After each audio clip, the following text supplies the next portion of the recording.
Morning skin care routine இன் தமிழ். காலை வணக்கம் எல்லாருக்கும். எந்திரிச்சு ஒரு 2 hours ஆயிருக்கும். பிரேக்ஃபாஸ்ட் சாப்பிட்டேன் ஆல்ரெடி. பட் இன்னும் ஸ்கின் கேர் பண்ணல. சில பேருக்கு வந்து காலையில எந்திரிச்சோடனே வந்து முகத்தை கழுவ பிடிக்காது. பட் எனக்கு எப்பவுமே வந்து ஒரு கிளென்சரோட நான் முகத்தை கழுவேன். இல்லாட்டி நீங்க வந்து வெறும் தண்ணி மட்டும் ஸ்பிளாஷ் பண்ணி கூட ஜஸ்ட் கிளீன் பண்ணிக்கலாம். அதுக்கடுத்து நான் வந்து ஒரு ஸ்ப்ரே யூஸ் பண்ணுவேன். ரொம்ப ட்ரை ஸ்கின், ஸோ அதனால இதை கொஞ்சம் மிஸ்ட் பண்ணா எனக்கு கொஞ்சம் ஒரு மாதிரி ரிஃப்ரெஷிங்கா இருக்கும்.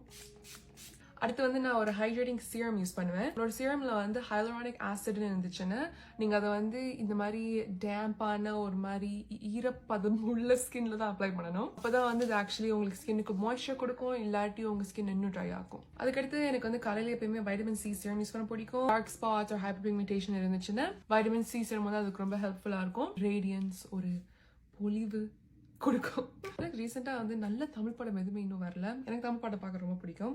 நான் ரீசெண்டா போய் ஸ்டார் பார்த்தேன். அது ஓரளவுக்கு நல்லா இருந்துச்சு, ரொம்ப மோட்டிவேட்டிங். பாட்டு கூட நான் வந்து நிறைய பழைய பாட்டு தான் கேட்டுட்டு இருக்கேன். ட்ரெண்டிங்ல வந்து just same songs from last year தான் இருக்கு.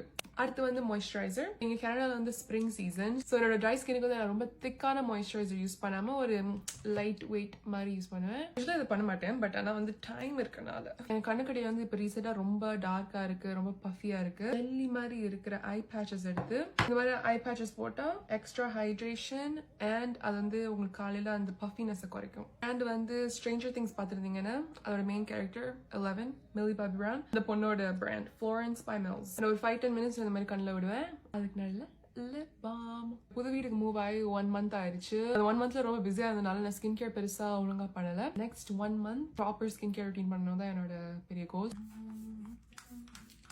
இது வச்சது போதும். இந்த பேட்ச் ரொம்ப சூடா இருக்கும், அப்பதான் தெரியும் இல்லை கண்ணு கடியில எவ்வளவு ஒரு மாதிரி ஹீட் இருக்குன்னு. எனக்கு வந்து ஐ கிரீம்ஸ் ரொம்ப பிடிக்கும். ஸோ இன்னைக்கு வந்து நான் ஒரு புது ஐ கிரீம் ட்ரை பண்ண போறேன். டிப் ஐ கிரீம்க்கு என்னன்னா வந்து நீங்க ரொம்ப க்ளோஸா போடணும்னு அவசியம் இல்லை, எஸ்பெஷலி கண்ணுக்கு மேல. பிகாஸ் நீங்க பிளிங்க் பண்ண இந்த ப்ராடக்ட் வந்து இன்னும் உங்க கண்ணுக்குள்ள வரும். ஓகே, கடைசி சன்ஸ்கிரீன். ஸோ நீங்க ஸ்கின் கேர் புதுசு இல்லாட்டி எனக்கு நிறைய ஸ்டெப்ஸ் வேண்டாம்னு நினைச்சீங்கன்னா ஜஸ்ட் ஃபேஸ் வாஷ் பண்ணிட்டு மாய்ஸ்சரைசர் போட்டுட்டு சன்ஸ்கிரீன் போடுங்க. ஸ்கின் எவ்வளோ க்ளோ ஆகுதுன்னு பாருங்க. மார்னிங் ஸ்கின் கேர் ரொட்டீன் முடிச்சாச்சு. இப்போ நான் போய் சமைக்க போறேன்.